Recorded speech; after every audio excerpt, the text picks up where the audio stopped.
Arnold pour ces paroles d'accueil. Merci à vous tous d'être venus à la paroisse, de m'avoir accueilli, à plusieurs personnes en particulier qui se sont beaucoup impliquées dans ces rencontres et dans celle aujourd'hui avec moi. Des cheminements personnels très divers peuvent conduire vers l'écologie. Et je parle ici d'écologie au sens d'un ensemble de connaissances sur les êtres vivants et leur milieu, la dynamique des populations et les cycles de la matière et de l'énergie dans les systèmes biologiques. L'écologie humaine est un cas particulier. Non seulement elle nous concerne de très près, mais elle prend des dimensions institutionnelles et culturelles. Ainsi, les théories économiques et politiques doivent-elles intégrer l'écologie, tout comme le droit, l'éthique et l'anthropologie. L'écologie entre dans les expressions de l'art et de la littérature, de la musique et du cinéma. La philosophie, la théologie ne feront pas exception. Je tiens à dire que l'écologie, ce n'est pas un domaine à part, mais c'est plutôt une dimension de nos connaissances qui se retrouvent partout. Et je tiens à prévenir tout de suite un malentendu. En parlant de connaissances, je mets l'accent sur des savoirs, mais ces savoirs comprennent le savoir-être, le savoir-vivre et le savoir-faire. J'aime bien la formule de Pestalozzi qui parle de la tête, du cœur et de la main comme des trois dimensions complémentaires de l'humain que toute éducation et formation doit développer conjointement.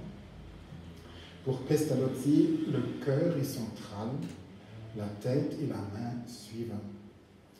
On constate la même chose, il me semble, dans ce qu'on appelle parfois l'éducation à l'environnement. L'écologie en tant que connaissance permet de voir, de juger et d'agir, mais aussi et surtout de sentir, de considérer les autres vivants avec empathie et respect, curiosité, gratitude et la conscience de leur vulnérabilité. Quant à la foi, elle ne se sentira pas dépaysée en rencontrant l'écologie. La foi aussi se déploie dans toutes ses dimensions de l'existence, devant Dieu toutefois, recevant de lui la joie et le courage de vivre, et le pardon, sans lequel nous devenons prisonniers de nos erreurs, de nos fautes et de nos contradictions. Je parlais de cheminements personnels très divers. En me faisant l'honneur de m'inviter, vous vous intéressez au mien. Au sein du protestantisme français et francophone, je suis une pièce rapportée. Rien que mon prénom, on ne peut plus germanique, en témoigne. Je viens d'un de ces faubourgs de la France qui représentent sur le pourtour de l'Hexagone des terroirs de langue étrangère, dans mon cas, que l'histoire, la géographie et les dynamiques transfrontalières rapprochent immanquablement de la France. Surtout dans la génération très pro-européenne à laquelle j'appartiens. Ma ville natale, Zweibrücken, ou Deux Ponts en français, se situe à 10 km de la frontière franco-allemande, dans le Westrich transfrontalier, région historique peu connue qui s'étend de l'Alsace-Bossu vers le nord, en englobant des bouts de la Lorraine, de la Sarre et du Palatinat, donc en allemand de la rive gauche, très résolument. Si vous me permettez un procédé un peu facile mais éclairant, je dirais que la ville de Deux Ponts annonce les deux ponts que j'essaie de jeter dans mon existence, celui entre les cultures allemandes et françaises et celui entre la théologie et les sciences de la vie. Mon cheminement personnel vers l'écologie est celui d'un biologiste et surtout botaniste, teinté de sciences agronomiques, doublé d'un théologien réfléchissant à la relation à la nature, sur les pas de Calvin et de Rousseau, entre autres, et en dialogue permanent, bien sûr, avec la Bible, et des lieux de vie comme le jardin, la prairie, la forêt, ou les milieux aquatiques. J'ai eu la chance de grandir avec une grand-mère passionnée de plantes et de jardinage, dans un milieu marqué de références rurales, dans un paysage varié, et dans un terroir franco-allemand fier de ses traditions botaniques séculaires. Ce passage par l'émerveillement dès l'enfance, face à la beauté et la variété de la nature, perçue par tous les sens, l'effroi aussi, devant sa grandeur et ses mystères, est très typique de nombreuses personnes engagées dans l'écologie, croyantes ou non. Un exemple célèbre en est la grande pionnière américaine de l'écologisme, Rachel Carson, 1907-1964. Elle a publié, avant le printemps silencieux, pamphlet contre les ravages du DDT, insecticide interdit depuis, un livre sur les océans et leur faune. Là, l'émerveillement devant le berceau de la vie. Rachel Carson évoque par ailleurs avec reconnaissance l'influence reçue dans sa jeunesse du Nature Study Movement, un mouvement de la jeunesse d'inspiration protestante proche du scoutisme. Ce n'est pas par hasard que le scoutisme protestant français constitue lui aussi un important lieu de sensibilisation à la nature et à l'environnement associé au partage de la foi. S'il y a donc une première conviction forte qui se dégage de cette rétrospective biographique que j'essaye, elle consiste à souligner la grande valeur du contact vécu avec ce qu'on appelle un peu techniquement la biodiversité proche. Celle des milieux ordinaires avec tout ce qu'il y a d'extraordinaire dans l'ordinaire. L'expérience des arbres entre en résonance avec les cèdres du Liban dans le psaume 104 et celle des jolies petites herbes dans les murgées avec l'hysope dont la connaissance fait honneur au roi Salomon. Et lorsque Jésus récite les paraboles du royaume de Dieu, il parle du blé qui pousse tout seul, de la graine de moutarde, de la levure qui travaille la pâte. Rien que de l'extraordinaire dans l'ordinaire. La parabole du levain me rappelle la belle expression laboratoire de fermentation alimentaire et sociale par laquelle quelques personnes engagées en Haute-Saône désignent leur recherche interculturelle de nouvelles plantes culinaires que la fermentation, procédé particulièrement économe en énergie, permet de valoriser et de conserver. Volontiers, j'ajouterai d'autres fermentations pédagogiques et spirituelles, par exemple. Je reprends le fil de ma vie. Un autre moment providentiel est arrivé, à 17 ans, au moment où, approchant du baccalauréat, ou plutôt de son équivalent allemand, j'hésitais entre la théologie et la biologie. J'ai rencontré deux représentants de la génération précédente qui avaient réussi, l'un et l'autre, un double parcours de théologiens protestants et de biologistes, l'un primatologue, l'autre généticien. Ils m'encourageaient à leur emboîter le pas et à mener de front des études de théologie et de biologie. C'est ce que j'ai fait, en Allemagne d'abord, puis en France. Les deux chercheurs dont je viens de parler, Günther Altner et Jürgen Hübner, relevaient d'un centre interdisciplinaire créé en 1958 par l'Église protestante d'Allemagne, la FEST, F-E-S-T, un cycle à Heidelberg, et il menait une réflexion critique sur la technique, un peu comme Jacques Ellul en France, mais en trempant bien davantage dans les sciences naturelles. Beaucoup plus qu'Ellul, il me semble, ce sont les personnes liées à la FEST qui ont influencé les pionniers de l'écologie dans le protestantisme alsacien, notamment Gérard Sigwald, un de mes professeur de dogmatique à la faculté de théologie protestante de Strasbourg. Théologie et biologie. Dans ce genre de combinaison, la tentation est grande de reléguer la biologie à un statut utilitaire, quasiment une incursion dans un domaine scientifique dans l'intérêt d'une compétence spécifique en théologie. Je veux dire, faire de la biologie pour pouvoir réfléchir à la bioéthique en cause. Subordonner la spécialisation en biologie à un débat sociétal du moment, par exemple les débuts du génie génétique dans les années 1980, débat qui défiait la théologie. J'ai résisté à cette tentation. Je me suis spécialisé dans la géobotanique que j'aimais pour elle-même, l'étude de la végétation. Ma thèse de doctorat sur la flore et la végétation des étangs de Franche-Comté, une analyse des corrélations entre la distribution des espèces et les caractéristiques du substrat et du climat, fait de moi l'un des botanistes franc-comtois significatifs du dernier quart du XXe siècle. Bien, mais quel rapport avec la théologie? Il semble nul.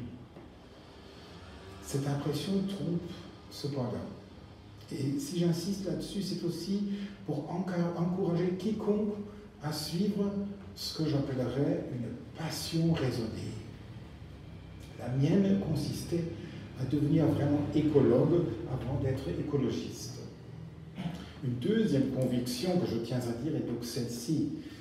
Dans le dialogue de la foi avec l'écologie doit être présente avec son épaisseur propre. Le débat méthodologique, la critique des données matérielles et des conclusions sont essentiels. La démarche scientifique sur un sujet très précis vaut pour elle-même. Il y a des moments où la seule chose qui compte, c'est de comprendre des irrégularités dans un tapis végétal en bordure d'étang. Et la moisson théologique viendra, sans calcul, mais avec certitude, parfois beaucoup plus tard, et dans mon cas par l'interpénétration dans la même boîte crânienne des deux parcours de la connaissance suivie. Je vois par exemple que ma recherche sur la végétation m'a fortement sensibilisé à l'importance des limites et des frontières. Le système que j'étudiais, la pisciculture extensive en étang, est basé sur l'alternance entre une phase aquatique pluriannuelle et une phase terrestre pendant une année. Ce système, comparable à l'assolement traditionnel, mais aussi bien sûr aux années sabbatiques de la Bible, permet de refertiliser l'espace exploité par les seules ressources du milieu, avec un très faible apport énergétique externe. C'est bien dans cette direction-là qu'il faudra aller aujourd'hui, avec une créativité nouvelle dans la crise énergétique. Du point de vue de la biodiversité, un tel système est très riche par les nombreuses frontières qu'il présente, et j'entends frontières au sens d'une discontinuité relative, zone de négociation entre des types de végétation distincts et des habitats différenciés. Au bord de l'eau se forme une zonation très riche en espèces, situation que l'on appelle un écotone. La frontière est féconde. Sans aucun doute, toutes ces observations de botanistes rejoignaient le vécu du garçon né jadis dans le Westrich franco-allemand. Mais à côté de la frontière, il y a la limite dont le dépassement fait basculer tout le système. C'est ce qui arrive quand on passe de la pisciculture extensive à la pisciculture intensive, par rapport excessif d'engrais et de nourriture. L'extraordinaire diversité qui naît de la confrontation féconde aux frontières se détruit par l'hypertrophie du milieu. Pendant ces années-là, en 1988, très précisément, a eu lieu la reconnaissance de mon ministère dans l'Église réformée de France, à Besançon, la consécration en termes classiques. Le thème dont j'ai souhaité qu'il soit développé à cette occasion était celui de la frontière. Et je me souviens d'avoir donné deux significations à ce thème, la frontière qui protège et la frontière qui emprisonne. Et je voyais, et vois toujours, dans un ministre de la parole, femme ou homme, un jardinier entretenant et surveillant les frontières protectrices des cultures et un contrebandier transportant de ce côté-ci de la frontière les précieux apports venant de l'autre côté. J'ajouterai qu'à ma demande, le délégué à l'œcuménisme du diocèse de Besançon, Yves Calais, décédé depuis, faisais partie de celles et ceux qui m'ont imposé les mains. Un texte biblique qui m'est devenu très cher à cette époque est la superbe représentation de la création sous la forme d'un jeu ou d'une danse, réalisée par la sagesse divine. C'est un personnage féminin associé au Créateur. Dans ce texte, vous pourrez lire dans le chapitre 8 du livre des Proverbes. C'est la sagesse qui raconte que c'est elle qui a mis en œuvre la création en jouant et en dansant. L'un de mes professeurs à Montpellier, Daniel Lys, disait que c'était la petite Sophie, Sophie a le mot sagesse en grec, la petite Sophie qui joue devant le Créateur. C'est un texte absolument passionnant par ce thème du jeu, par la présence de Dieu dans la création et non pas seulement en face d'elle, un imaginaire tout à fait différent de Dieu qui parle ou de Dieu qui façonne comme un potier. Et je trouve très important que la création nous soit racontée dans la Bible de manière très différente. C'est comme si la parole de Dieu voulait nous prévenir de ne pas nous fixer trop unilatéralement sur la lecture trop littérale d'un seul texte. Il y a ce jeu à l'intérieur de la Bible aussi, ce jeu entre des récits de la création. Je passe à l'étape suivante. Après quelques années de ministère paroissial à Besançon, j'ai été nommé directeur de la petite équipe d'une association écuménique en Suisse, la Communauté écuménique de travail, Église et environnement, COTE, aujourd'hui Éco-Église pour l'environnement. Cette association existe depuis 35 ans. Je suis donc le premier théologien à avoir occupé un ministère spécialisé francophone, partiellement francophone en tout cas, dans le domaine de l'écologie, et ceci de 1987 à 1992.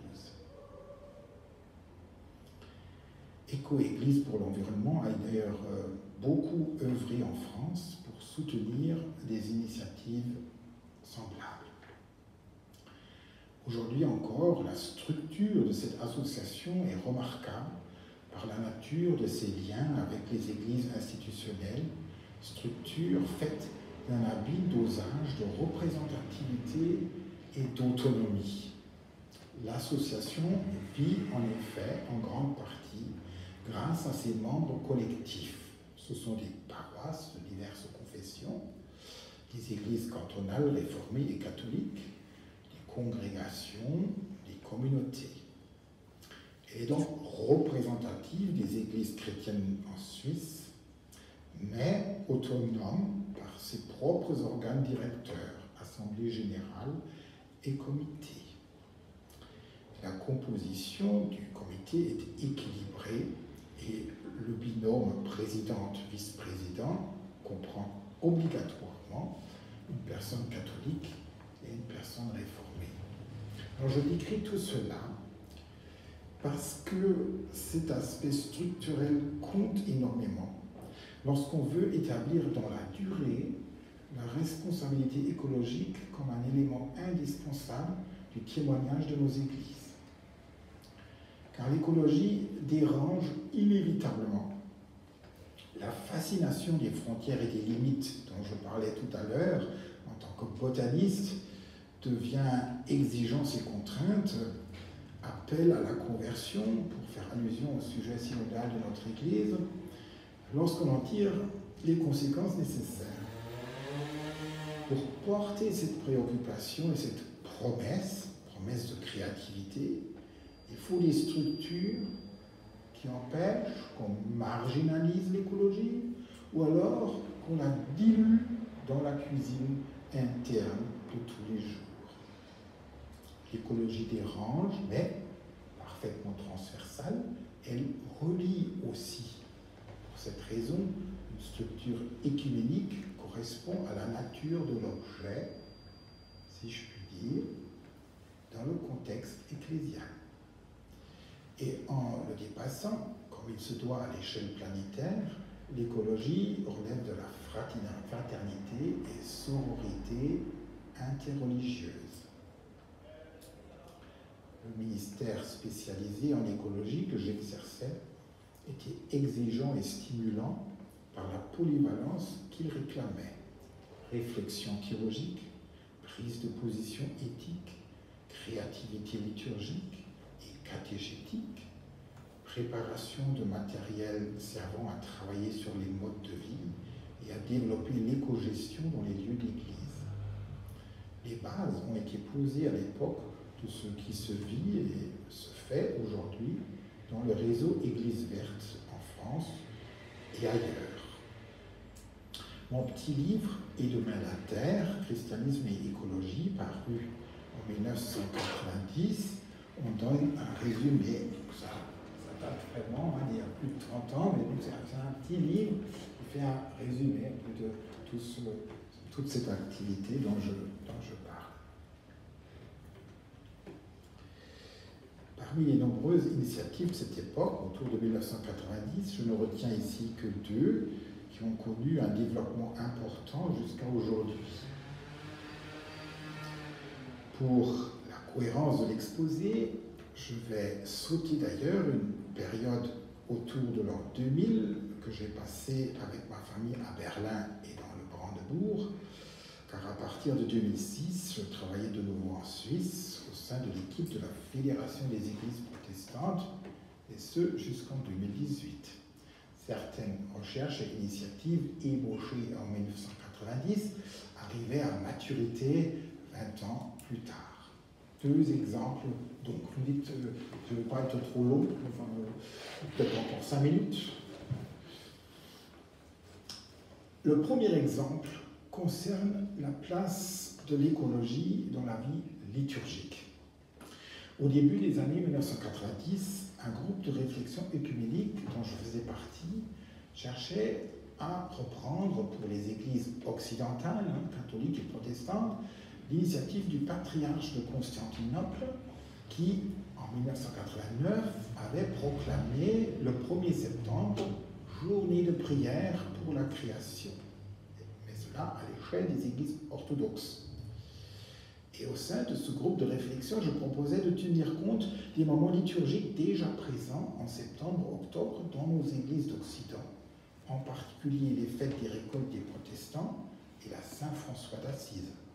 Cette proposition a été retenue et depuis, la saison de la création ou temps de la création fait partie du calendrier liturgique de nombreuses églises d'Europe et d'ailleurs.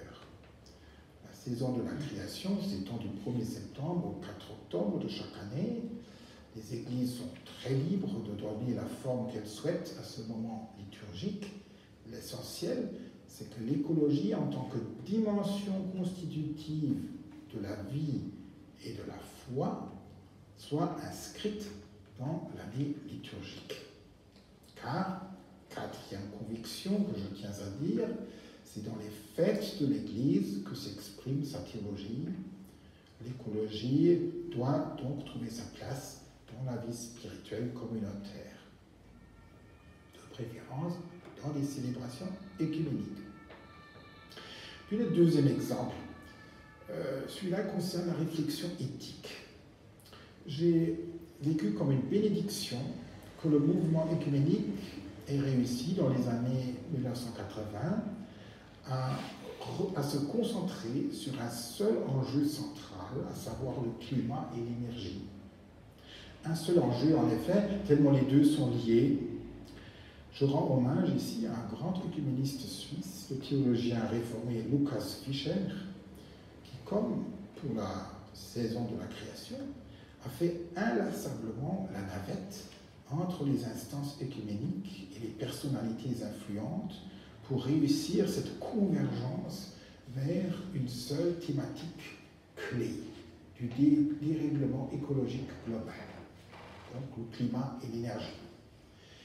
Cette concentration est nécessaire, et c'est ma cinquième conviction. Beaucoup de choses dépendent d'un effort commun autour d'un seul enjeu central. Il faut une clé, un levier, énergie et climat. En 2008, la Fédération des Églises protestantes suisses a publié une éthique de l'énergie. C'est un petit livre paru en allemand et en français, la version allemande et la traduction de l'original français, un texte de Macron. Et cette éthique de l'énergie a été reçue comme un document très stimulant au-delà de la Suisse aussi, en Autriche par exemple, mais aussi en Alsace-Moselle, dans d'autres églises. Et on peut relever peut-être deux points importants dans ce livre. D'abord, une insistance très forte pour dire les questions de l'énergie, il faut les voir essentiellement et d'abord et surtout du côté de la consommation, et ensuite seulement du côté de la production. Donc l'essentiel, c'est quel usage, quelle énergie pour quel usage, à quoi ça sert. Parce que l'énergie elle-même, au fond, sans intérêt, elle sert à quelque chose. Elle sert à quoi? C'est ça le plus important. Et quand on voit le discours politique, même actuel, eh bien, il se concentre toujours sur la production d'énergie. C'est une erreur fondamentale. Un point. L'autre point, c'est que dans ce livre est écrit la crise énergétique comme un processus spirituel, un processus de deuil, avec les 5 phases du deuil selon Kübler-Ross. Le déni, la révolte, la négociation, la dépression, l'acceptation. Et c'est cet aspect spirituel, un chapitre, le chapitre 6 dans ce livre, qui a beaucoup intéressé à l'époque, parce qu'il y a un lien là entre la réflexion sur l'écologie et ce qui est au centre de la mission de l'Église, l'accompagnement spirituel de la vie vécue, enfin, au centre aussi, à côté de la proclamation de la parole, enfin, l'accompagnement spirituel est au centre aussi du ministère pastoral. Donc, là, on dire l'écologie, demande aussi un accompagnement de ce genre. C'est quelque chose qui a beaucoup intéressé. Voilà, je vais m'arrêter ici. J'aurais pas mal de choses à dire sur les plantes. Alors, Jean-Arnold a parlé de ma thèse, mais là, je vous laisse volontairement sur la fin. Et je pense que c'est dans l'échange que je pourrai préciser l'importance des plantes pour la foi et pour la théologie. Merci. Merci pour ce cheminement qui nous fait comprendre la personne que tu es et ce dont tu es porteur. Pascal? Merci beaucoup. Ça marche. Merci. Je crois que je vais immédiatement entrer dans le vif du sujet avec une question qui s'attache à ce que vous venez de dire, au sujet du deuil et de la sobriété que vous prônez en ce qui concerne l'énergie. Il y aurait des quantités d'autres questions, j'espère qu'on va arriver à les poser, mais je rebondis tout de suite sur ce que vous avez dit. La crise énergétique, donc climatique, n'est pas seulement une crise qui concerne les pays chrétiens, elle est mondiale. Vous pouvez parler plus fort, Pascal? Oui, on va essayer. Ça va aller mieux maintenant, je pense. C'est mieux? La crise énergétique et climatique est mondiale. En considérant que nos valeurs chrétiennes, et notamment protestantes, et il faudra qu'on vous fasse approfondir ce que vous entendez par là aussi, ont un rôle important, voire essentiel à jouer, vous avez l'air d'exclure les autres pays.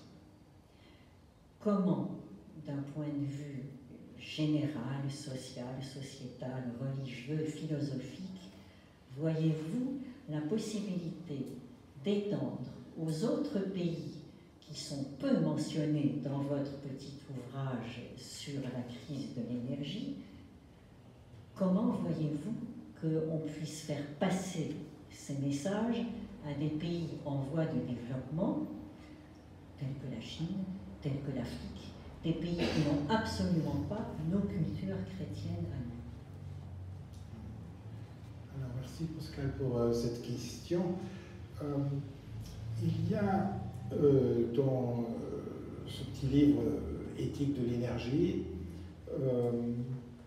une réflexion éthique sur des scénarios qui avaient été élaborés à l'époque par l'Office fédéral de l'énergie en Suisse.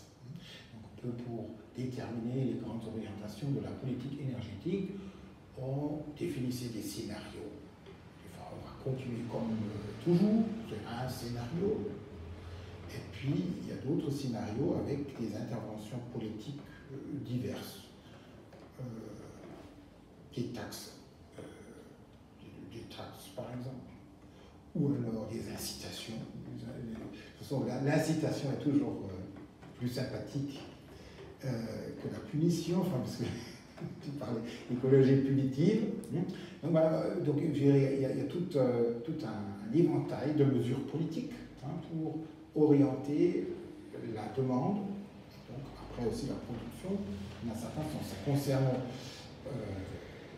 l'énergie domestique, ça concerne beaucoup la mobilité aussi.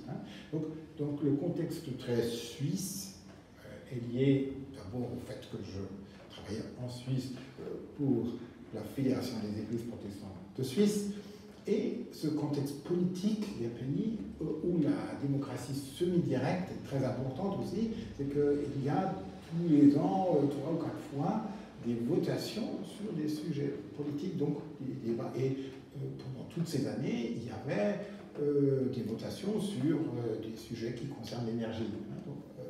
Voilà. Cela dit, la dimension planétaire est quand même présente, parce que parmi ces scénarios, il y en a un qui s'appelle la société à 2000 watts. Et finalement, il y a un plaidoyer, enfin la conclusion, il y a un plaidoyer pour cette société à 2000 watts. Et la base de ce scénario est de dire combien de ressources génétiques y a-t-il sur cette planète.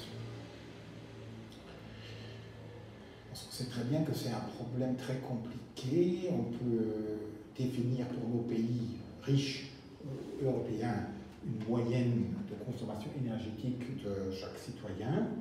On sait très bien que ce qu'on appelle l'énergie grise n'est pas comprise là-dedans. En fait, c'est l'énergie qui se trouve cachée dans les produits que nous importons.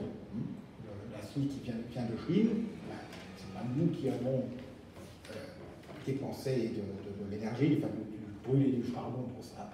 Ça a été fait en Chine, mais c'est nous qui utilisons l'acier, donc c'est à nous qu'il faut imputer cette dépense énergétique.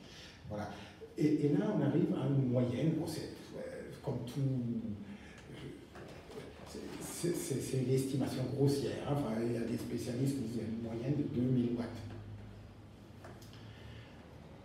Et ça veut dire que dans les pays où on est loin en dessous de ces 2000 watts, on a parfaitement le droit de monter. Et dans les pays où on est bien au-dessus, pour la Suisse, énergie comprise, énergie grise comprise, on arrive à 9000, 10 000 watts.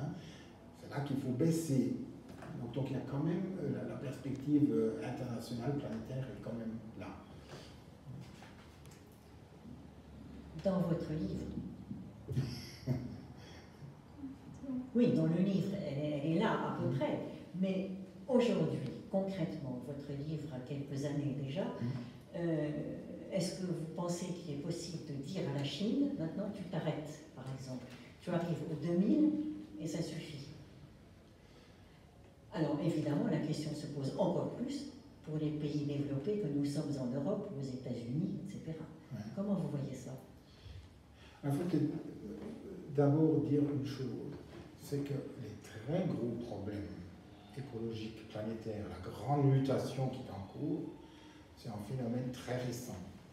C'est depuis les années 60 qu'il y a un emballement généralisé de tous les chiffres. Enfin, quand on regarde la consommation d'énergie primaire, on regarde les émissions de gaz carbonique, d'autres gaz à effet de serre, etc. Il y a pour beaucoup d'indicateurs, il y a un décrochage mais hallucinant à partir des années 60.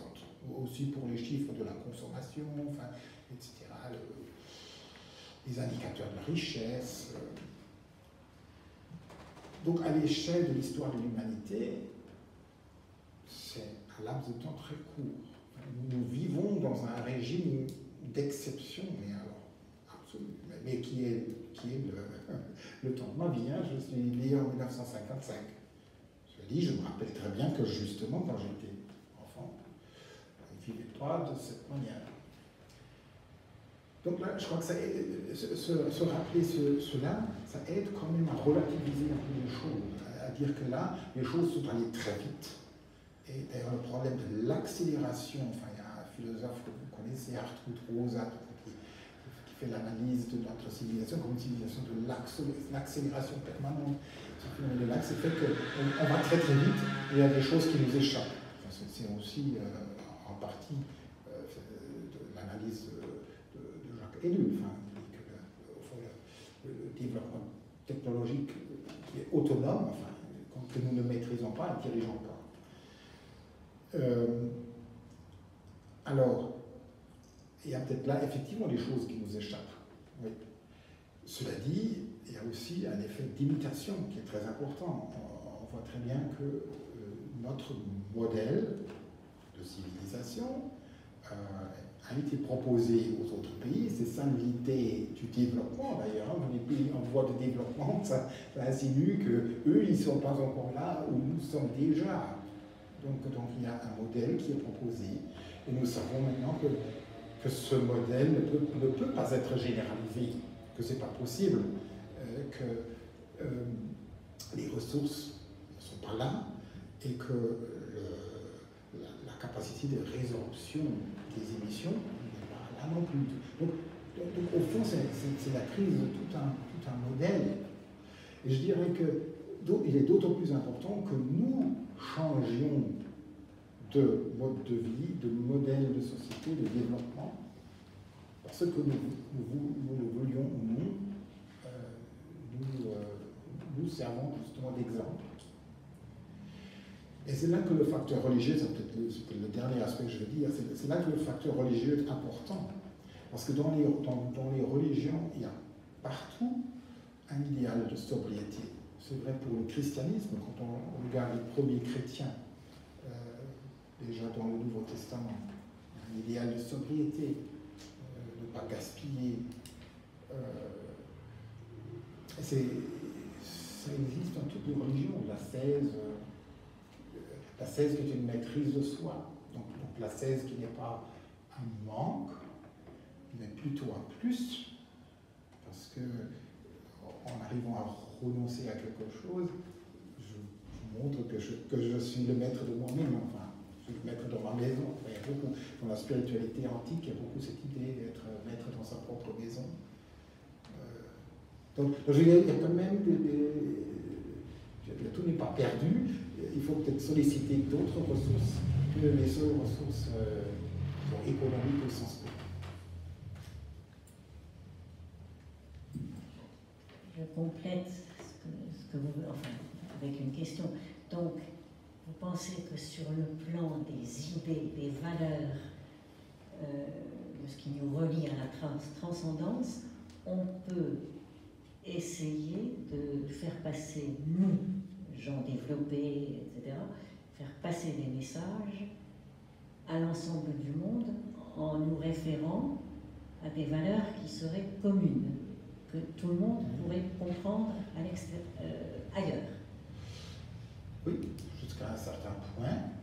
Et de toute façon, il y a une expérience humaine commune.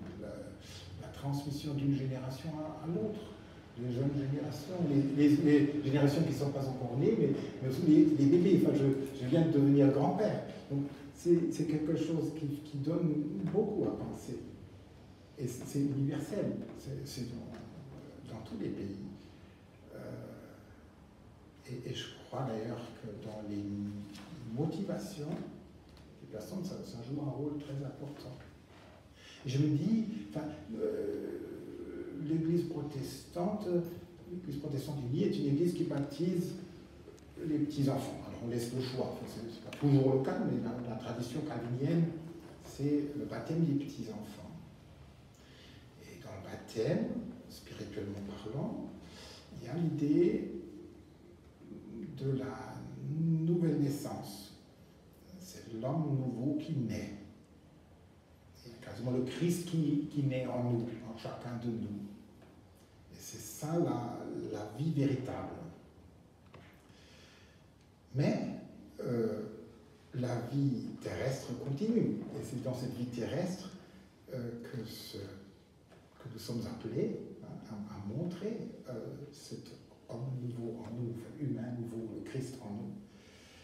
Donc les deux sont très liés. Donc la vie terrestre avec l'écologie et la promesse de vie éternelle, la vie en Christ, c'est très lié. On ne peut pas détacher l'un de l'autre. Et donc je dis, quand on baptise de petits enfants avec la promesse que ça implique, je crois que ça implique aussi un engagement au niveau d'un avenir, d'une terre habitable à l'avenir. Voilà. Je vais essayer de te provoquer. Ce qui est évident dans ta présentation, dans l'échange que tu viens d'avoir avec nous, c'est qu'en toi, il y a une unité profonde entre l'homme de foi et l'homme de science. Il y a un dialogue permanent entre les deux. C'est un hommage. Hein. Mais c'est très éloigné de ce que nous vivons.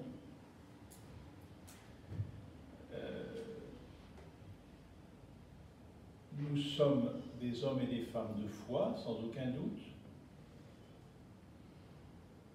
Très peu dans le domaine de l'écologie, des hommes et des femmes de science. Très peu. Alors je suis très sensible à ce que tu viens de dire sur cette attention que nous avons à ce que nous léguons aux générations qui nous suivent. Je suis très sensible à ce que tu nous dis de ce que signifie cette nouvelle naissance, ou de ce qu'elle pourrait signifier. Mais comment nous aiderais-tu à faire ce pas que toi tu as fait entre l'homme de foi et l'homme de science, alors que nous sommes si éloignés, et les Parisiens que nous sommes encore plus peut-être que d'autres, sauf quand ils s'échappent dans leur campagne, hein, comment est-ce que tu peux nous aider, ou comment pouvons-nous aider ceux qui nous entourent à faire ce lien entre la foi qui est la nôtre et ce monde dont tu as dit son accélération consommatrice des 60 ou 70 dernières années, etc. Quelles sont les pistes que tu nous suggères? Et tu vois, juste précisément parce que nous savons que lorsqu'on met en face de nous une écologie punitive, j'emploie pas d'autre mot parce que ça rentrerait dans un dialogue présidentiel français, donc je laisse ça de côté, mais nous avons tendance à dire « Ah mais ça, c'est pas pour nous. C'est pas pour nous. » Quelle est la pédagogie à avoir? Oui, il y a évidemment, il y a déjà la charge des mots, hein, enfin le mot écologie et les contextes dans lesquels on l'emploie. C'est un mot qui irrite. Cela dit, et ça je pense que je vous l'ai montré, je suis écologue, enfin, pour moi l'écologie c'est les êtres vivants et les échanges avec leur milieu. Et les êtres vivants et les échanges avec leur milieu, ça se pratique partout. On n'a pas besoin d'être intellectuel pour le faire. Préparer les repas. Par exemple, quand Moi, ce qui m'a beaucoup impressionné, c'est que en France, il y a quand même peut-être un peu dans les années... Parce qu'il y a des décalages entre l'Allemagne et la France, c'est très intéressant. Enfin, en Allemagne, on peut dire qu'il y a un éveil à l'écologie un peu dans les années 70, beaucoup dans les années 80, et en France, là, on s'en méfie encore beaucoup. Mais après, dans les années 90, en France, ça change. Et dans ma perception, ça change pour deux raisons. D'abord, je pense que c'est parce que la civilisation française est particulièrement tournée vers l'universel. En partie c'est une prétention, mais en partie c'est vraiment aussi une disposition. Et donc, la biosphère, le climat, c'est quelque chose qui intéresse beaucoup. Et puis, il y a l'alimentation, la cuisine. Enfin, dans ma perception, dans les années 90, il y a un certain nombre de crises où, avec horreur, on découvre qu'on ne peut plus faire confiance à ce qu'on achète et ce qu'on prépare, ce qu'on mange. Et là, je pense que depuis, beaucoup de choses ont changé. Et la France est comme l'un des pays où la discussion sur les repas dans les cantines scolaires est particulièrement vive et a produit des résultats, moi je dois dire, impressionnants. Et donc ça veut dire que là où je suis touché dans mon corps et où mes enfants sont concernés dans leur corps et leur santé, c'est là que vraiment ça devient un sujet existentiel. Et on a simplement besoin d'être humain, maman, papa, enfin, pour voir l'intérêt vital de ces questions. Et ça, je crois que, par exemple, même dans une paroisse, c'est ici, c'est vrai, je vous disais du contexte rural, enfin, au quasi rural dans lequel j'ai grandi, et puis pour moi, il est normal de sortir de la maison et d'aller au jardin. Enfin, ici, on est dans un quartier où il y a très peu ça. Et donc, tout ce que j'ai dit sur le vécu, enfin, dès le plus jeune âge, le vécu proche de la biodiversité, c'est peut-être pas si évident, paraît pas si évident. En revanche, on mange tous les jours, partout, et à Paris aussi, et dans une paroisse aussi. Et ça peut être un des moments où l'on introduit une réflexion écologique, justement sans aucune culpabilité, mais plutôt avec l'envie de faire quelque chose de bon et en même temps d'élaborer dans de bonnes conditions. Et on sait aussi que le repas, c'est un moment de convivialité important, d'accueil de l'autre. Il y a des repas avec les différentes cultures. Ça, je n'ai pas besoin de vous le dire. Là, vous êtes même privilégié à Paris. Et je pense lié, par exemple, l'interculturalité, les relations nord-sud et l'écologie. Ça c'est très bien, c'est très, très important. Et ça fait, je veux dire, ça fait plaisir. Donc, voilà, l'écologie, c'est ça. Et c'est d'abord quelque chose de très positif. Vous allez avoir la parole dans un instant. Une question. Il y a eu, tu as évoqué le patriarche écuménique et son initiative du 1er septembre, qui a eu une forte répercussion. Je ne sais plus, pardon. Pourquoi il n'y avait pas de protestants dans le manifeste qui a été publié? Alors, il y a les catholiques, il y a les orthodoxes et il y a, c'est qui d'autre? En tout cas, il n'y a pas les protestants. On y vient directement à la question, justement. Il y a une encyclique papale sur les questions écologiques. Tu as parlé du Conseil œcuménique, et c'est vrai que le Conseil œcuménique a un engagement très ancien, mais très mal connu chez nous. Y a-t-il une spécificité, j'allais dire, de l'engagement protestant face aux questions écologiques contemporaines? Ou finalement, c'est une question absurde et il faut lutter pour qu'il n'y ait pas de spécificité, ni protestante, ni catholique, ni orthodoxe, ni etc.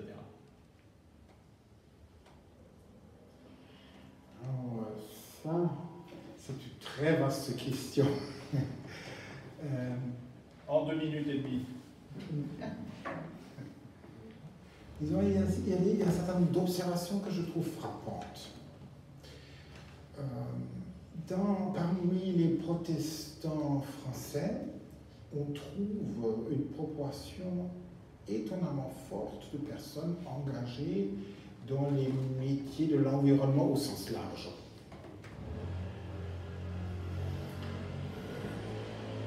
Et ça, bon, c'est un fait, et je pense que quand vous regardez un peu autour de vous, vous trouverez plein d'exemples.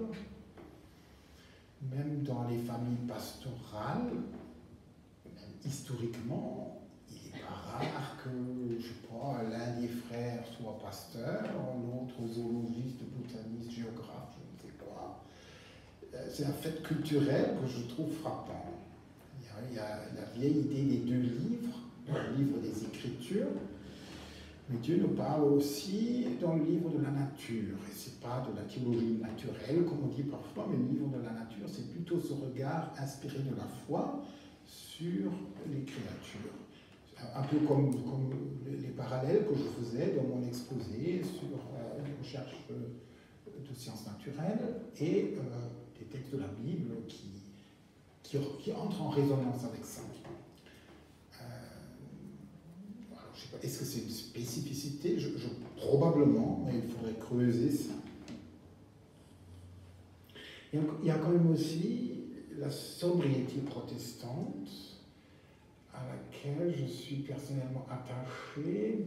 Alors, je veux dire, bon, c'est un très vaste sujet théologique, mais est-ce qu'il y a une relation au corps qui est spécifique dans le protestantisme? C'est peut-être par ce biais-là qu'on pourrait explorer cette question.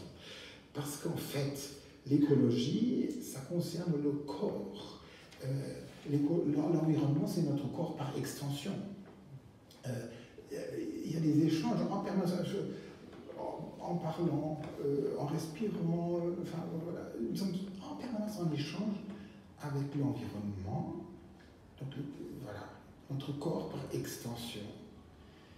Et je crois qu'il y a une sobriété protestante dans la relation au corps, parce que dans la piété catholique, ça passe souvent par le Saint-Sacrement, donc une espèce de sacralisation du corps. Ça ne fait pas du tout notre tradition. Alors, est-ce que ça permet de voir les choses de manière plus lucide parfois? Est-ce que ça facilite le dialogue avec une approche scientifique? Dire, science et spiritualité, ça va très bien ensemble? Peut-être, mais là, je réfléchis à haute voix avec vous. Vous avez la parole, ou le droit à la question. Oui? Je prolongerai la question que tu viens de poser, en demandant s'il y avait une vue protestante de l'écologie. Est-ce qu'on pourrait aussi dire la même chose? Est-ce qu'il y a une vue de gauche ou de droite de l'écologie? Parce que, d'un point de vue, est-ce qu'il y a une écologie de gauche et une écologie de droite? Bien sûr. C'est un débat. Oui. Et de la même façon, est-ce qu'il peut y avoir une écologie protestante catholique? Moi, j'ai l'impression que l'écologie, c'est d'abord une science. D'ailleurs, je suis frappé de voir qu'en France, il y a très peu d'écologues, et il y a pas mal d'écologistes, et qu'en étant une science, ça va nous amener à une réflexion un peu différente de celle qu'on a aujourd'hui. On a l'impression que c'est plutôt, parfois même, une vision sectaire de la société. Il y a des mouvements écologistes qui sont, en particulier aux États-Unis d'ailleurs, mais en France aussi, qui tournent un petit peu à la secte. Oui, bon, parfois c'est une question de style du débat politique aussi. Hein, parce que le débat politique en France est quand même très polémique. Enfin, je veux dire, on aime les discours clivants. C'est pas le cas dans tous les pays. Donc je compare avec la Suisse ou l'Allemagne, là au contraire, il y a un idéal de la conciliation, du consensus, de la négociation et du compromis. Et ça change complètement le style du débat politique. En même temps, je vois quand il y avait les élections présidentielles en France, ben en Suisse romande, les gens regardaient la télé française parce que ça les passionnait, comme les candidats avant étaient en duel, parce qu'en Suisse, ça ne se fait pas du tout. On ne s'attaque pas de cette manière. Donc peut-être que ce que vous dites, c'est aussi une question de style du débat. Ce que j'observe, ce que tout le monde observe actuellement en Allemagne, où on est dans une constellation très intéressante de formation d'un gouvernement de coalition entre trois partis, dont les Verts et les libéraux, qui sont quand même très éloignés par certains aspects, mais où l'on voit que notamment par la génération jeune, parce que les bons scores de ces partis ont amené beaucoup de jeunes députés au Bundestag, on voit qu'il y a des rapprochements possibles. Et je suis moi-même curieux de ce qui sort là, mais je trouve ça très intéressant. Et même ce que vous dites sur écologisme de gauche et de droite, c'est vrai, mais ça ne s'exclut pas. Je dirais, par exemple, il y a une motivation écologiste qui vient beaucoup de l'amour du terroir, de l'attachement à un cadre de vie, donc c'est un réflexe conservateur. Et puis, à gauche, il y a plutôt la contestation de structures destructrices sur le plan social, sur le plan de la relation à l'environnement. Mais je vois mal comment l'un irait sans l'autre. Enfin, mais c'est quand même un aspect intéressant pour moi de la question, parce que l'écologie, enfin même l'écologisme n'est pas automatiquement à gauche, et c'est quelque chose de nettement plus complexe. Il y a le nucléaire qui est un exemple type, Oui. où pour certains le nucléaire, être anti-nucléaire de gauche, pour le nucléaire c'est de droite. Ça semble changer d'ailleurs, c'est très bien beaucoup de chansons. Enfin, c'est un exemple typique où il y a cette fracture en France, politique et écologique. Le Parti communiste est pro-nucléaire, il n'est pas spécialement à droite. S'il vous plaît, si vous souhaitez prendre la parole. Des questions?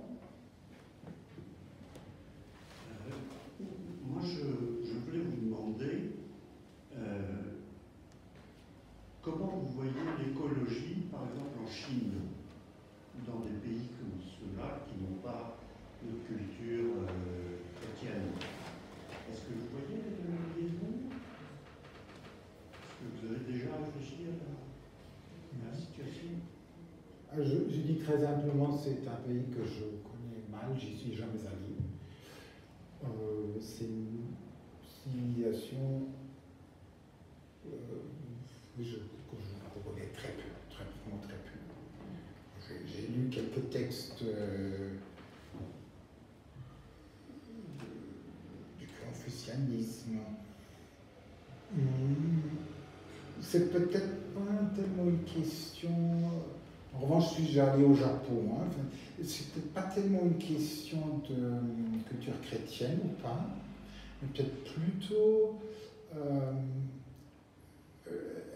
Il y a des civilisations, disons, plus portées vers l'égalité, où les jeunes sont entendus quand ils s'expriment, et des civilisations plus traditionnelles, où quand même l'autorité des aînés est très forte.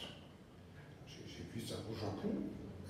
Les messieurs âgés sont quand même détenteurs de l'autorité. Et ça, c'est peut-être une difficulté, effectivement. Mais je ne peux pas en parler en connaissance de cause. Là, je me limite à cette réponse qui n'en est pas une. Hein.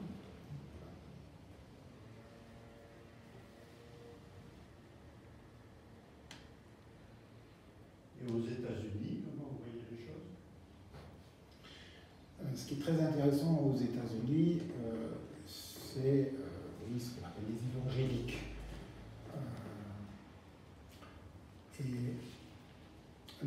pendant longtemps, dans ces églises évangéliques, il y avait une réticence très forte, déjà à admettre des problèmes environnementaux, et surtout à les comprendre comme un défi politique auquel il fallait répondre. Il y a un nombre étonnant, il y a plusieurs études là-dessus, des millions d'Américains qui considèrent que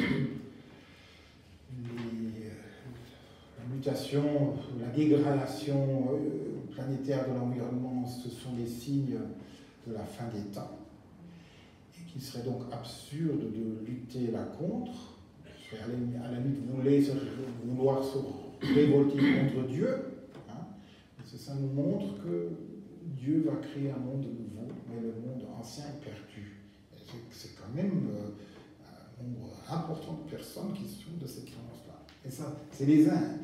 Mais il y en a d'autres. Dans Réforme, d'ailleurs, il y avait plusieurs dossiers au fil des années qui montraient cette complexité. On voit qu'il y a aussi des évangéliques américains, le Micah Challenge, qui sont portés sur la responsabilité sociale et écologique et sur l'action politique, donc la participation au processus démocratique.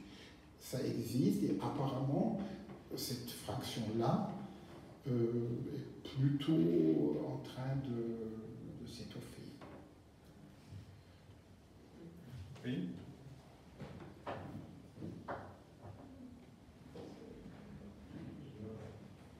Oui, une question. Vous faites un petit peu de recherche. Je trouve que c'est assez difficile de savoir avoir des critères de discernement dans l'écologie. Je vais prendre un exemple très simple, mais on peut en prendre beaucoup. Le panneau solaire, par exemple. Le panneau solaire, c'est quelque chose qui est présenté par certains comme très, très bien pour l'environnement, c'est joli, ça, etc. Or, on sait pourtant qu'il y a des vraies complexités, ils sont fabriqués en Chine, ils ont consommé énormément de silicium, de choses qui sont parfois des terres rares. On va pas rentrer dans des détails. Et puis, ils vont avoir un coût pour le recyclage important, ils entraînent plein de problèmes. Comment est-ce qu'on fait pour discerner, et quels sont les critères un peu philosophiques, est-ce qu'on a des méthodologies pour discerner ce qui est écologique et ce qui ne l'est pas, dans un monde où la technologie devient quand même importante et pose des vraies questions? Oui. Il y a peut-être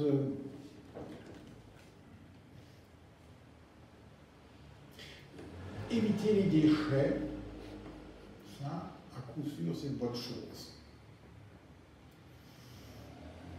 Réutiliser des objets, c'est une bonne chose. Donc, je sais pas, ce que je dis là est tellement élémentaire que vous n'avez pas besoin d'inviter quelqu'un pour le savoir. Mais je crois que si l'on veut construire un discernement, je crois qu'il est de cet ordre-là. On commence par des choses très simples. Et après, au niveau de tous les investissements lourds, les questions complexes que vous évoquez se posent, et très sérieusement. Et les panneaux solaires, c'est un problème, oui. Oui, Pascal. Je reviens à la situation française, qui est celle que nous connaissons le mieux ici. Et en ce moment, en France, depuis 2-3 ans, on est très, très axé sur les visions apocalyptiques de la crise écologique, on peut dire ça comme ça. Le climat, évidemment, n'arrange rien et on ne nous promet pas la fin du monde parce qu'on n'ose pas le faire, mais on commence quand même à s'inquiéter un peu. On a une vision très radicale en ce moment en France de la crise. Vous-même, vous dites qu'il y a quand même une crise. Oui ou non? Est-ce que vous pouvez la caractériser un peu? Oui, je parle même de mutation. Oui, mutation. On a une vision très radicale de la crise, mais aussi des changements qu'il faudrait apporter. Changements de vie radicaux, changements radicaux de comportement. Et pour nous inciter à faire ça, ben, on ne sait pas trop comment, mais on est punitif, vous le disiez tout à l'heure, et surtout, on baptise tout ce qui ne serait pas anti-écologique du terme de vertu. Il faut avoir des comportements vertueux. Je connais un peu les Français, je suis moi-même française, je n'ai pas l'impression que évoquer le terme de vertu de Robespierre, ça peut faire beaucoup avancer les choses. Ça a un petit côté révolutionnaire peut-être, mais ça n'est sans doute pas ce qui va faire beaucoup changer. Comment mieux faire prendre conscience d'abord des problèmes de l'écologie? En effet, faire comprendre que ce n'est pas un gros mot, faire comprendre qu'il y a en effet des problèmes, faire comprendre qu'on est tous dans le même bateau et que les solutions ne seront pas en opposition les uns des autres, probablement. Mais comment faire, en tout cas en France? Vous avez dit en Allemagne, effectivement, les Allemands sont beaucoup plus pragmatiques et ils vont probablement s'entendre. Les Verts n'auront pas un programme vert radical, ils ne pourront pas se maintenir au pouvoir. En France, ça ne marche pas. On a une vision, effectivement, finalement, beaucoup trop radicale. Qu'est-ce que vous pensez? Qu'est-ce que vous pouvez nous conseiller? Il y a quand même des situations très différentes. Avant les élections, les discours en Allemagne étaient relativement carrés aussi. C'est logique. Hein? Il faut se profiler, il faut dire les choses de la manière la plus nette.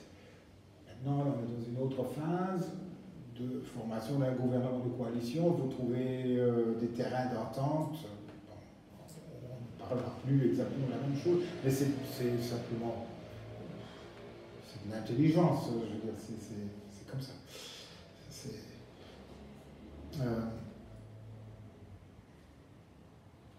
Je crois qu'il y a un grand contraste entre une obligation de lucidité et de sincérité d'une part, et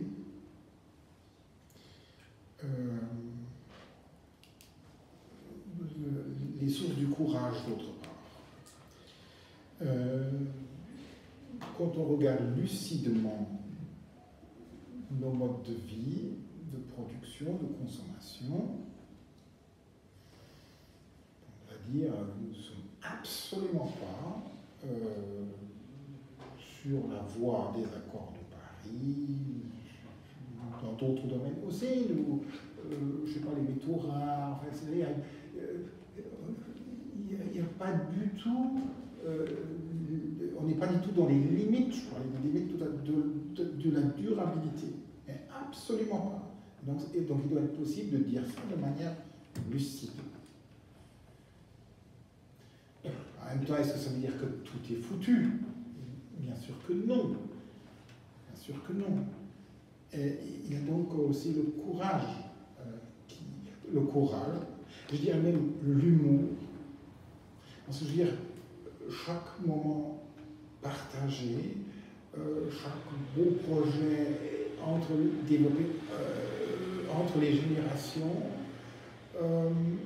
chaque fête, c'est un moment extrêmement précieux. Et ça doit être possible aussi. Je n'ai pas une vision complètement noire de l'avenir, mais je pense qu'on va, lucidement, on va vers un avenir difficile. Oui.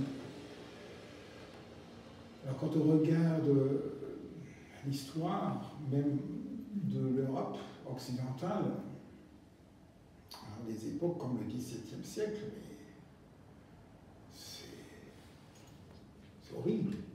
Alors on a comparé à ça la guerre des 30 ans, d'autres guerres, malgré tout, on est là devant de grosses difficultés, mais on n'est pas dans une tragédie comme celle qui caractérise cette époque. Enfin, la région dont je viens, on peut lire, oui, après, en 1650, il y avait encore 10% de la population qu'il y avait eu en 1600. Les gens ont été massacrés, ils sont morts de faim, les soldats venus de l'étranger ont amené des germes pathogènes. Alors, je ne sais pas si c'est une consolation, mais je crois que le courage de vivre, repose sur d'autres, ou puise à d'autres sources que la simple prospective. Et ces ressources sont aussi les ressources de la foi, c'est clair.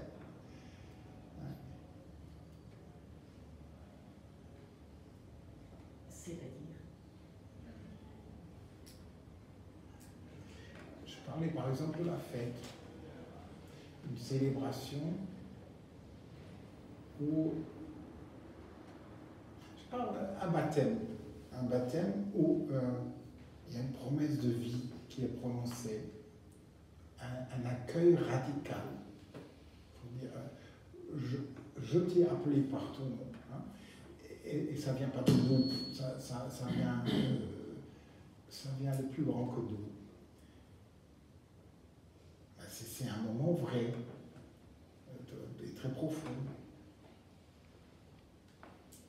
Puis après, on sait très bien que oui, après il faut se battre dans la vie. Il faut trouver des solutions. Et on n'en trouve pas toujours, ou on trouve parfois des demi-solutions. Mais c'est comme ça. Peut-être aussi, moi je pense ce qui va augmenter probablement, je crois que c'est Georges Crespi qui s'intéressait beaucoup au dialogue science-foi, qui a été professeur il y a longtemps, professeur de théologie à Montpellier, qui parlait de l'ingénieur et du bricoleur. Mais c'était plutôt dans l'Église. Il ne faut pas faire trop de bricolage, il faut avoir une conception claire et qu'il faut mettre en œuvre. Et moi, je crois qu'on va plutôt vers une époque où l'art de bricoler, mais au sens large du mot, sera de plus en plus important. Enfin, on va être obligé, je pense, de trouver des solutions provisoires. Mais ça, c'est bon aussi, c'est important. Quand on regarde un mouvement comme Thésée, la dynamique du provisoire, c'est tout à fait ça. C'est des gens qui, à partir de rien, ont créé un lieu spirituel qui attire des centaines de milliers de personnes au fil de l'année.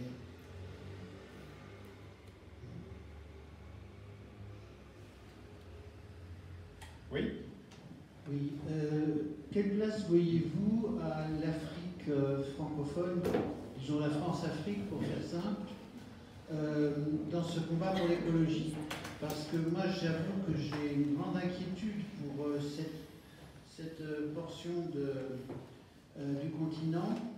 J'ai fait plusieurs voyages, et en particulier au Cameroun et au Sénégal, et ce qui m'a frappé, c'est qu'ils vivent surtout d'une économie de subsistance, et que les gros problèmes écologiques qui se posent, ils viennent essentiellement des capitalistes français qui achètent des milliers d'hectares pour planter des bananeraies ou pour exploiter sans vergogne le sous-sol pour en extraire des minéraux.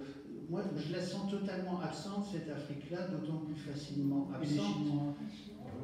Et les Chinois. Oui, il y a les Chinois qui rachètent l'Afrique aussi, je suis d'accord avec vous. Mais oui, alors du coup, je ne sais plus ce que je voulais dire.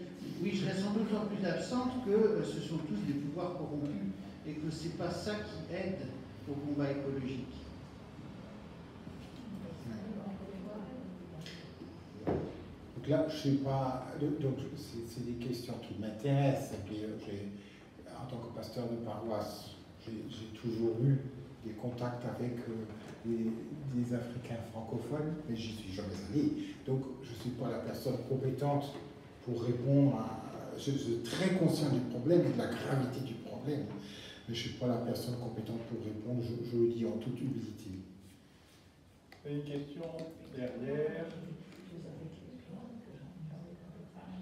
Au milieu, voilà. Ah oui. Oui, il faut vous déplacer parce que le fil du micro. Oui, voilà, Si vous avez tout à l'heure encore un peu. évoqué. Voilà, voilà. Allez. Vous avez tout à l'heure évoqué les États-Unis. Je vais citer les petites assemblées là-bas qui sont un peu particulières, peut-être un peu caricaturales, les Amish, dont on a parlé à l'Élysée, quelle théologie? Comment font-ils? Alors, je connais un petit peu je suis allé une seule fois en Pennsylvanie, mais j'ai lu des livres très éclairants d'un sociologue issu du milieu Amish, qui s'appelle Donald Craybill, et où j'ai compris que leur mode de vie reposait sur un discernement communautaire beaucoup plus fin que ce que j'avais imaginé. Le préjugé, c'est de dire que c'est des gens tournés vers le passé, ils vivent comme leurs ancêtres il y a 300 ans, mais c'est pas vraiment ça.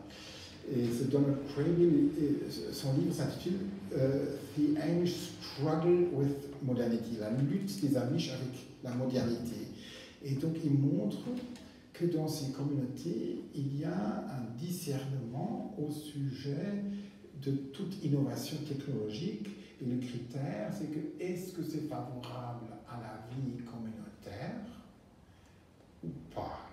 Est-ce que c'est plutôt l'agent de l'individualisme et donc de la dispersion de la communauté, ou est-ce que c'est compatible avec la vie en communauté? C'est ça le critère. Et puis après, comme partout, les gens ne sont pas tous d'accord, il y a des tendances plus libérales entre guillemets et d'autres plus strictes, et ils montrent ça. Un exemple, c'est le véhicule motorisé, où certains disent non, pas de véhicule motorisé du tout, parce que c'est vrai que le véhicule motorisé, quand on pense aux années 60, c'est vrai que c'est très lié à l'individualisme. Ça me permet d'aller là où je veux, de rencontrer qui je veux, de mener ma vie à moi. Donc, ça détruit la communauté telle qu'elle est donnée. Et donc, ils disent non, pas de véhicule motorisé du tout. Et puis il y en a d'autres qui disent oui, bah, quand même, un tracteur, je ne vais pas prendre le tracteur et aller dans la grande ville. Peut-être un tracteur, ça peut passer. Enfin, voilà, après, ça se négocie. Et puis, bah, le téléphone, par exemple, il va dire oui. La famille est réunie autour de la table en prière ou en train de manger, puis quelqu'un appelle et un membre de la famille est sorti et voilà, et le téléphone s'impose.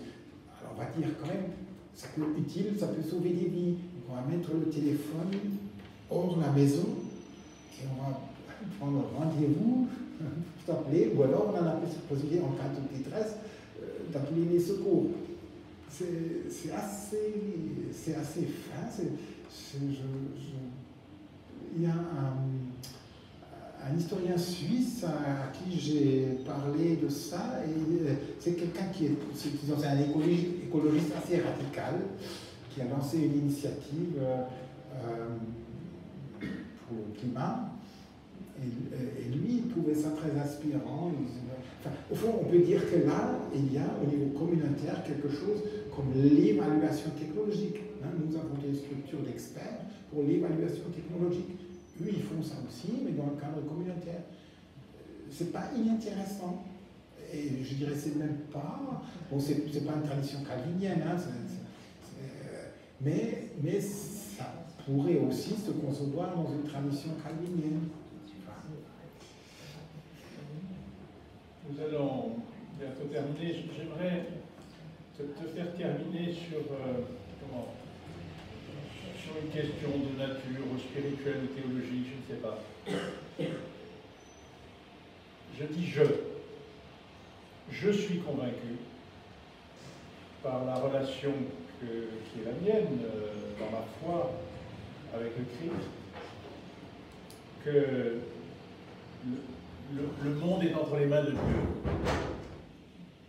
que nous ne sommes pas dans une espèce de fatalité, mais qu'il y a une histoire qui est l'histoire de Dieu avec nous. Alors, je n'ai rien dit à celle-là.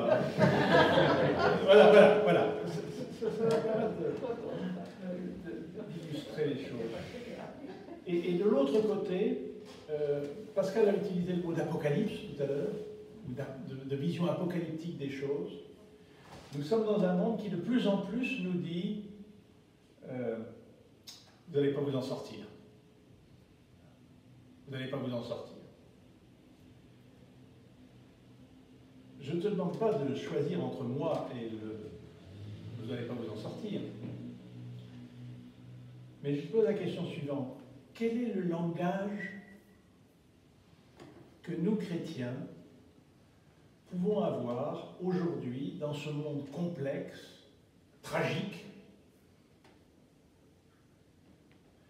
alors que nous sommes porteurs d'une espérance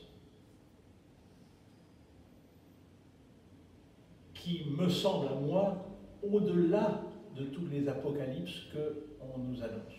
Tu vois le sens de ma question? Ma question, c'est comment est-ce que nous, à notre niveau, hein, nous n'allons pas faire de déclaration, nous ne sommes même pas le synode de l'Église protestante unie de France, hein, nous n'allons pas faire une déclaration le week-end prochain sur l'écologie. Mais chacun de nous se trouve dans un environnement, dans des relations, et il nous faut témoigner de notre foi. Et d'une foi qui est une espérance dans un monde dont on nous dit qu'il est de plus en plus tragique. Je te risque à répondre? Oui. Les récits de l'Évangile qui m'impressionnent particulièrement, c'est les récits où Jésus ressuscité, le Christ ressuscité, se joint à des gens en marche.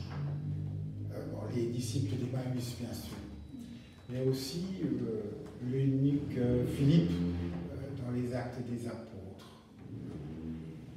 Et c'est chaque fois des gens désespérés. Et c'est très fin là dans l'évangile de Luc. Enfin, ces deux disciples, ils ont cru en quelqu'un. Tout est terminé. L'évangéliste écrit, l'un d'eux s'appelait Cléophas. Hein? Et l'autre alors, je crois que c'est pour me donner à moi une place dans ce récit, quasiment, enfin l'autre ça peut être moi qui marche là. Et puis bon, il y a ce récit où Jésus se joint à eux, il commence à parler, et puis il commence aussi à sentir à mon avis qu'ils ont le cœur plus léger. C'est comme ça que le récit se poursuit. C'est la même chose pour cet eunuque. Enfin, c'est un homme très reconnu, qui a une belle position, mais il est mort dans son corps, surtout dans cette civilisation-là, où il faut finalement transmettre la vie. C'est très très important. C'est fini pour lui. Et puis c'est là que Philippe le rejoint. Un texte très difficile de la Bible qui parle du serviteur souffrant, il n'avait pas d'apparence, mais c'est de lui qui vient le salut. Donc ce renversement paradoxal qui se fait là, et ce sont des choses que nous vivons chacun, à certains moments de notre vie, c'est jamais prévisible, mais il y a des gens, pas forcément même des chrétiens, qui nous transmettent à leur manière cet évangile. En tout cas, ça c'est quelque chose qui... Tu veux dire que, enfin, j'interprète, qu'il ne nous revient pas de changer le monde, même si nous pouvons essayer de le faire, hein, à chacun à notre place, mais que notre témoignage, c'est d'être les témoins de celui qui marche avec nous, dans ce monde, quel qu'il soit.